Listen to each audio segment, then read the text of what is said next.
salutations to our fine podcast audience. Welcome to 3 Ps in a Pod, episode 209. No, we made it. And wow, you paused there in hand I had to think about how many fingers to put up. And I don't know why I decided to do it. It was a spur of the moment thing. Jason, I like it. Jason was We trying gotta to find remember, new things to do do. I still have 10 fingers? I didn't know. It was just a second where I doubted. That's true. So all right. This week, we have us another clarifying question that someone would like us to, because we are not very Clear. We're not clarified. clear. We're not clear. That's true. We are not clear. Well, I agree. We are, yes. So, all right. I'm just going to read. I do need to address one thing before we get to the question. The person who asked this question did not leave their name, but they said, I'd rather remain anonymous, though my email likely tells you who I am. I will just go ahead and tell you, we don't get an email with these. So I don't know where that came from. So if you think that we are trying to figure out who you are, we can't. Yes. I do not know who you are. We don't know who this is. I'll I'll speculate right now. I will tell you off camera, we do guess. Oh, yeah. We yes. guess, but not because we know what your email is. We Because just it's guess. fun. I go, We just guess. who might have sent this to us? Yes. And I will say, we haven't been very successful, but a couple of times. A couple of times I found out we were later right. who it Oh, was. yeah, I Couple found out times. later that I was right. That's Yeah. right. And we like being right. I don't know that I was right. One of y'all was probably right, and I took credit. I don't know. Well, that's all fine, too. So let me put your mind at ease. You are anonymous. I do not know who wrote this question. Correct. Although you wrote a big old question. It is a big question. It's one of the Clint's. Yeah. Throw it out there. Throw it out on one of the Probably not. Clint's. I don't think so. One of the Clint's. Question. In relation, and this goes back to another episode where we talked about this topic. In relation to giving to the poor, I definitely believe we should help the poor, but who are the poor? I'm sorry for laughing at I'm sorry. Okay, it's apologizing. You should carry your W-2 around with you. All right. Who are the poor? For instance, a Christian family member was continually irresponsible with money, and they believed and said that God would provide. However, the provision has often been through his parents who were not in a position to be supporting a second family. That has left the parents in a hard financial position in their old age. Other scenarios include addicts who use their resources for drugs and then want help from family and others for necessities. Where is the balance in enabling bad choices and helping? Disabled or unable to support oneself, I definitely understand. Disaster and sickness, I understand. Irresponsible behavior as a lifestyle while having others carry you is hard to grasp. Very astute. And I think a pretty common thing. I have heard this question at least from almost any time we talk about helping the poor. Yes. Yeah, I think That's it's been my experience. Me a too. pretty common thing. Which that means comes up. either people really want to know, which I'm gonna give the benefit of the doubt and say they really want to know the answer. I think there are Or, people that really want to know. Like we had to set off camera, the guy who wanted to know who his neighbor was. The Bible says seeking to justify himself. That's right. He wanted to Right. know who his neighbor Yes. was. So we're going to assume that this person's not trying to justify themselves. They really want to know. They want to know. Boundaries are super important when it comes to family members and people that you know their stories. And my experience has been, it's not so much that the person doesn't know they probably shouldn't give the money to the poor. They just don't want to draw a boundary. So when you have a addict in your life, almost everywhere there's an addict, there is a codependent person somewhere nearby Yes. that continues to support them in their addiction. That's true, and that's wrong, and that is not helping the poor. But if I'm talking about the person on the street that I don't really know, I'm not having a conversation with, and they look like to me in the moment, they might, that's what I imagine a drunk looks like, or that's what I imagine a drug addict looks like, or I can't imagine in the great country like ours that there's a way that a person like that could be on the street. I'm going to say at that point, you don't have enough information to determine that they don't need your help. Yeah. And there's only a limited amount of help you're probably going to give them in the little bit of time you're with them. And if you're willing to give them more time than that, you're probably going to figure out whether they need to have a boundary drawn or not. I agree with that. And I'll say that for me, the because I hear in this question something that I think I really struggled with for years in my life, was that this whole idea of when I give, I want to make sure that my gift will not be wasted. Right. I want to make sure that my gift is not going to go to a person who doesn't truly need it. And so I'll say this, the thing that got me, that I got hung up on, that I finally had to get over, was that the more time I spend trying to control the outcome of the gifts that I give to those in need, really just continues to perpetuate a sense in me that this is my stuff. Mm. And it got real clear to me along the way that if I want to stay in that mindset, I am probably never going to develop my heart into the generous heart that I know God has for me. Mm-hmm. And so then that way, I don't think I will ever be truly mirroring God in my own life, which is what I want to be. I want to be formed into the image of Christ. And you could make a case that much of the love and grace and gifts given to us through Christ have been, quote unquote, wasted. Yeah. Sure. Right? Mm-hmm. And so if that's the standard, then even Jesus didn't live up to that standard. Right. Right? And so it finally got clear to me of, well, and I wouldn't go so far as say, well, I'm just going to give indiscriminately. I think what Ed said is also true. Boundaries are important.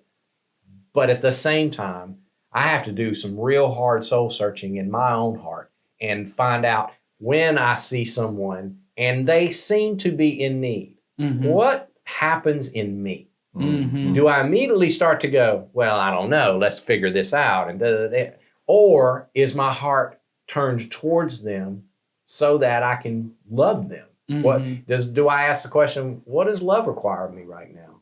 Or do I say, what's the least that I can do? Or let me justify what I'm about to do to make sure that I'm in control of everything. That's right. And I found that to be not a place that I wanted to end up spiritually.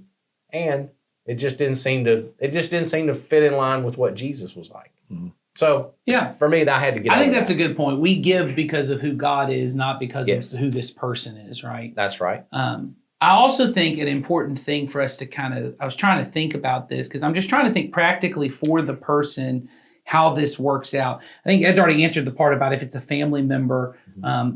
Enabling looks different when it's a family member and when it's someone on the street. You have to know somebody's story to enable them. Yes. Well, and me giving a person who is an active drug user on the street, if I take them and get them something to eat, I haven't enabled their lifestyle. Well, yeah. I mean, I'm not around long enough to enable them. The truth is, if I have a child who's a drug addict and I also give them a meal, I'm not enabling them. There's a difference.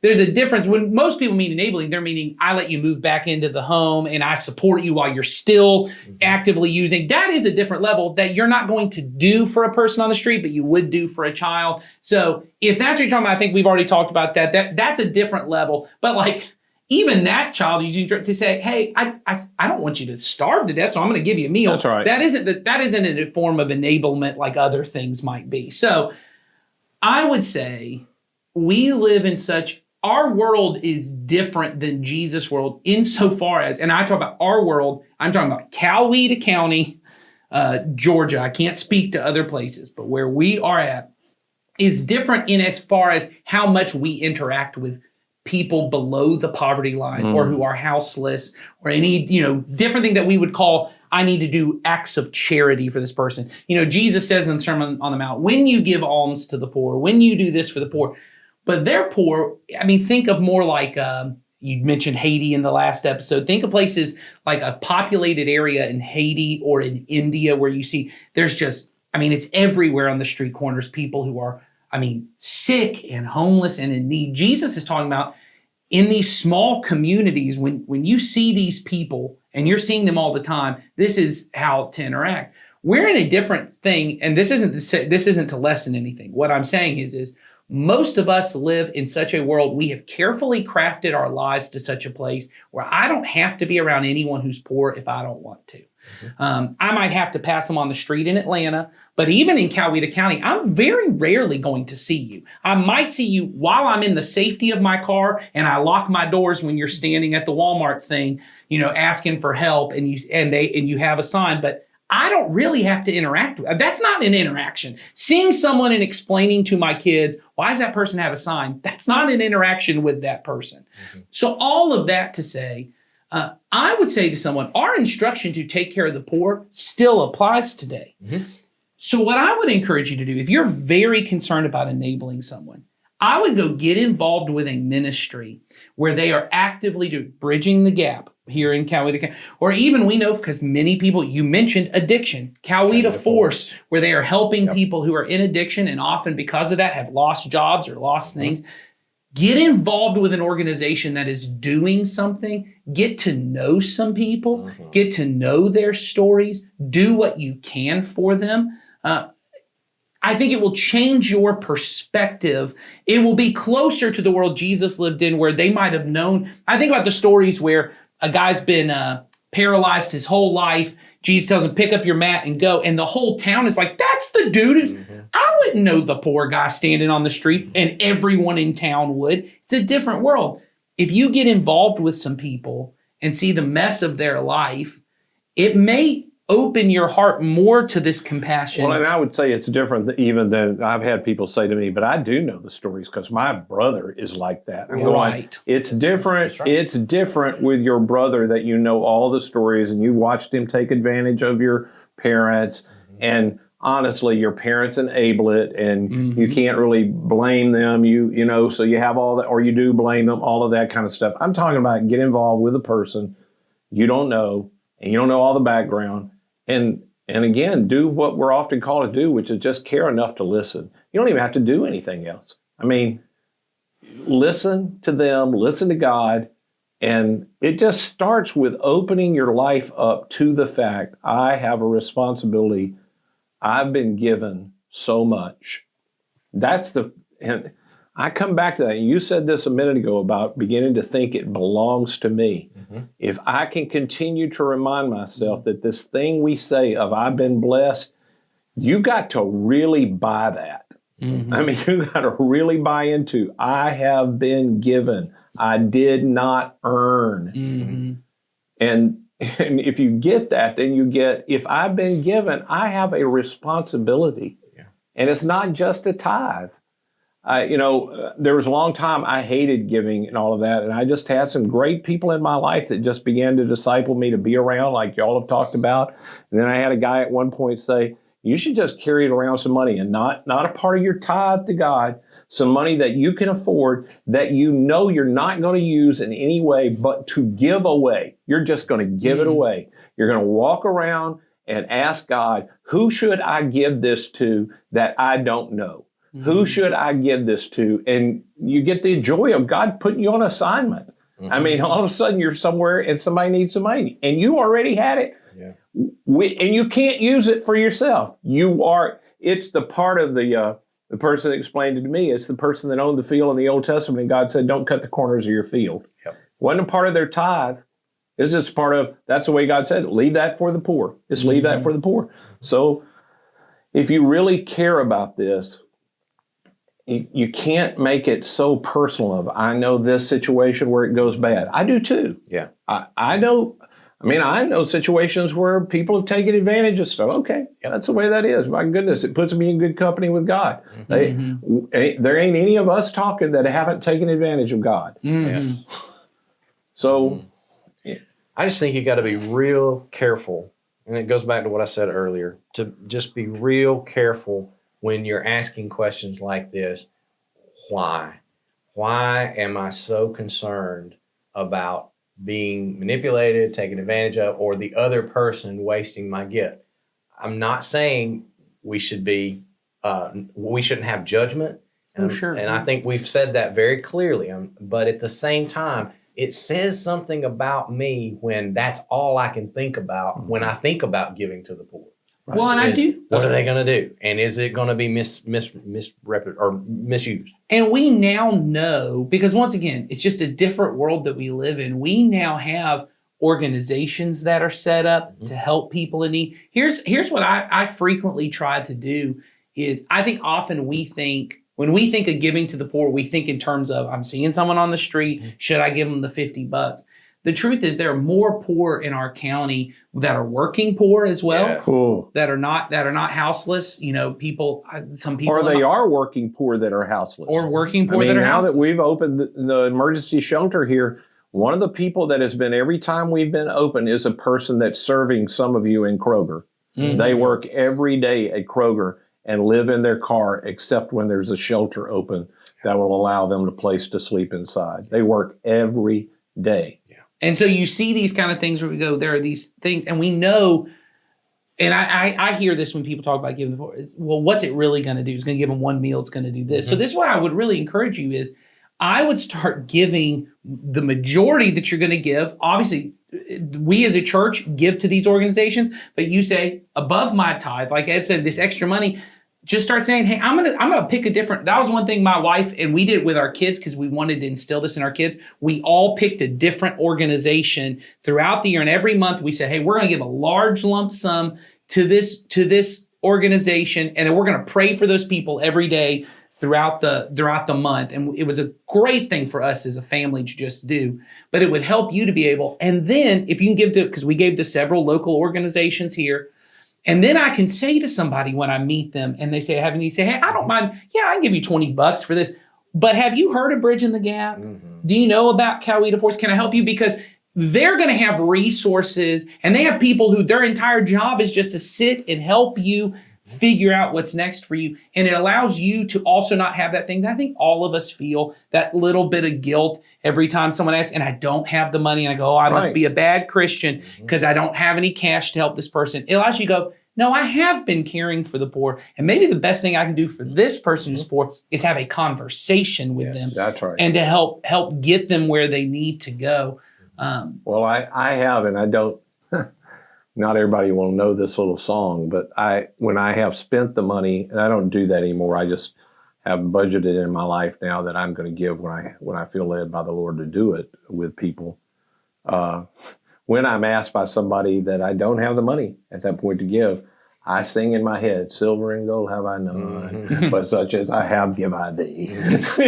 And so I pray for them right on the spot. They asked me, and I said, man, I don't have anything to give you, but I'm a Christian. I'd be happy to pray for you if that's okay with you. Yeah. And if it's not, when they say, oh no, man, I was hoping some money, I go, okay. And then when I get back in my truck, I pray for them anyway. That's right. Well, we know as a church, we've read this book now a few times together, but there's this book called When Helping Hurts. Yes. And the whole point behind it, and several missions organizations, charitable organizations have now really kind of used this as their motivating thing, that there is a way in just giving, hey, I'm just going to dump money at your feet. And we use and it is enabling. It enables bad behavior, but it also keeps people stuck. Good-hearted people who have good intentions to help themselves, help their families, but don't have all either the knowledge they need or the additional kind of support and resources relationally that they need. Because I thought a person I met recently, one of the things we did as our families will go, and we go with some friends from church, and we give breakfast out at Bridging the Gap where they give groceries to people in need. I'm standing there with two of my daughters, and we're talking to this older man. He's 65 years old, had worked. He's still trying to get back and get work. He had retired. And after the Noonan tornado, a lot of the people who were living in rented homes at that point, when the insurance paid out the landlord, he could build a much nicer home that he could charge extra money. This guy and his wife, I think they were somewhere 65, 70, they're living in their car in the woods, and his wife has, a disease, and he's just crying as we're sitting, and then my daughters are hugging him, and we're praying for him, and we're having this whole thing. And I realized for him, there are a lot of people I know in our church, and I know you may hear that story and go, well, if he'd managed his money better, he could have had a better thing.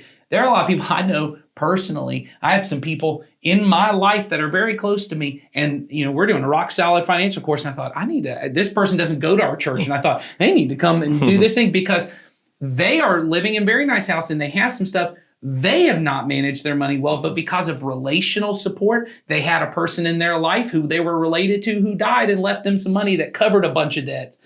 That's relational support that we take for granted, that not everyone has that. And so there's a lot of different things and a lot of different networks that we know it takes all of that to support a person. And so we also, as a church, when we're helping with organizations and stuff, we're not coming in saying, hey, we want to enable everyone and do this.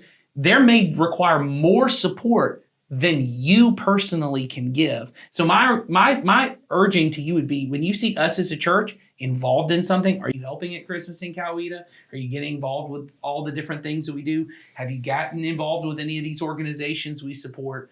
Those would be my encouragement to anyone who's trying to figure out.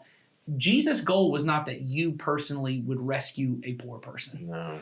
His goal was that you would become the kind of person, as Jason's already said, that your heart would be moved in compassion and that you would learn this money isn't for me. There's an upcoming sermon that I've already been kind of thinking about, and there's a ancient church father from the 4th century who wrote, and I can't remember whose name it is, I'll find it later and say, but I wrote it down because I thought we need to use this at some point. He said, what do you call a person who steals from another person? You call them a thief.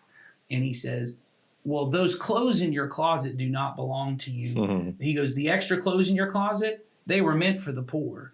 And the shoes on your feet that you don't wear anymore, they were also meant for the poor. And the money that you've hoarded up somewhere else, it was not meant for you. So what should we call that person? He wrote to the early church. And I thought, man, that is powerful words. Those of us who have more than we need, as John the Baptist said, if you have 2 shirts and someone's got 0 shirts, that one of those shirts belongs to someone else. And we look at it and we go, man, that belongs to me.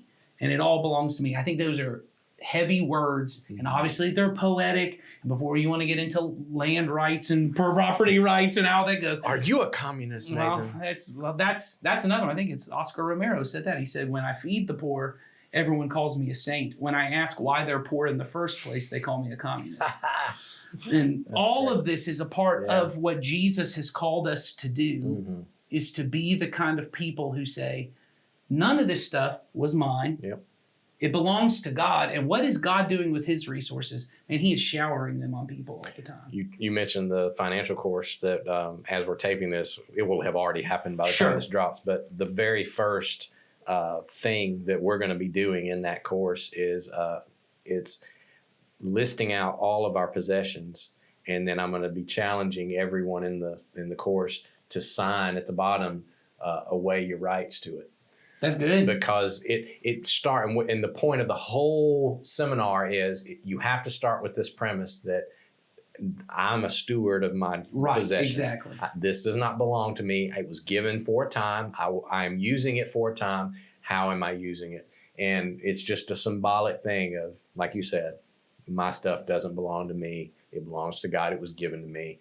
And that changes your mindset. Yeah. It changes the way you look at not only your own stuff, but everybody else that you come in contact with. Jason, the thing I love about that is I think it's practical for even the majority of us is to just begin there is by praying it. I had mentioned the thing about every month we gave to a different organization, but part of that was I started anything that was not a need in our life, groceries, our mortgage payment, gas for the car, these things that we need, luxury, even going out to eat, going to do this.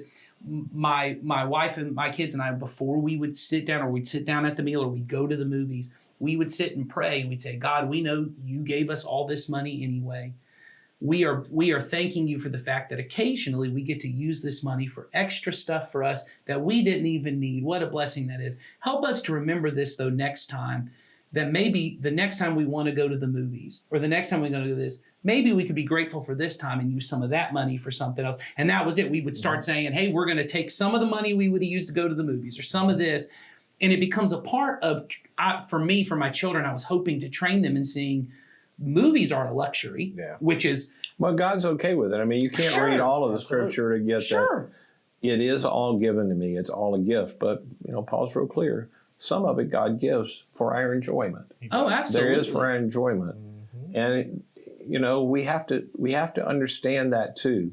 Yeah. But it does still all belong to him. That's right. Mhm. I think the line for me as it comes over is there's a line between feeling guilty and then becoming a generous person. Mhm. Because I hear what you're saying, and many times it has driven me to every time I spend money on myself for something I feel enjoy, guilty. I feel Sure. real guilty about it.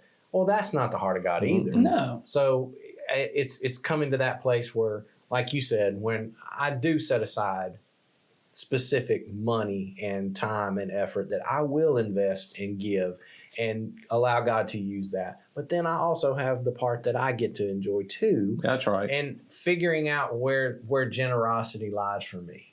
I think beginning and ending all of that with prayer Yes. and covering it, because there becomes the point where the luxury part becomes, well, that's mine. Mm-hmm. That's right. And realizing that was a gift too. It was. And that was the thing we would say all the time is thank you for allowing us to use this in this way, Yep. because it wasn't mine. I want to live from a place of gratitude. Mhm. I want to live from a place that I don't feel guilty about spending. I'm thankful. Yes. But there becomes a way I stop being thankful and I start becoming entitled. There you go. Yeah. Who's to tell me I can't go 7 times? Who's to tell me I can't go 9? Who's to tell me I can't go this much? Because that's mine. That's right. I want to be grateful for what I do have. Yes. Back when I was young and a smart aleck. Now I'm Back old. then? Now I'm old in that way. When people would say, I can't afford to tithe, I said, well, then you should start praying that God will reduce your income to where you can afford it. Mm, Mhm. yeah. Maybe if you got down to where you only made $100 a week, could you afford to give 10? Mm. All right. If you can't afford to give 1,000 that you make, maybe you need to make less. Yes. Mhm. You're such a smart aleck. Mhm. So snarky. That's right. Well, I hope we cleared that up. But I appreciate the question because, like I think we all said at the beginning, that is a question that comes up very frequently when we talk about this topic. It was great to be able to clarify that and hopefully give some direction to you. I hope that helps. If not, send us more. We would love to talk more and get even more clear if we're not. So, I don't remember what next week is, but We have a question. I do saw have we a have one que- waiting. You know what? I think I have it. Let me look. I real think it's quick. about who's going to coach the Falcons. Well, that's a mystery no one.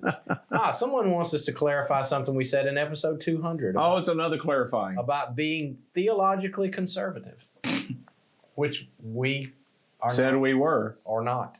We're not. There are some people who are more theologically conservative. Oh, yeah. So, all right. I think that was the question. That's the question. All right. So we will get into that next week, whenever that is. Okay. I think we're done taping for this. Yeah, for go-round. today. I But think it'll for be today. next week for them. I Them, it'll be next I bet week. Charlie's already edited this part out. Maybe.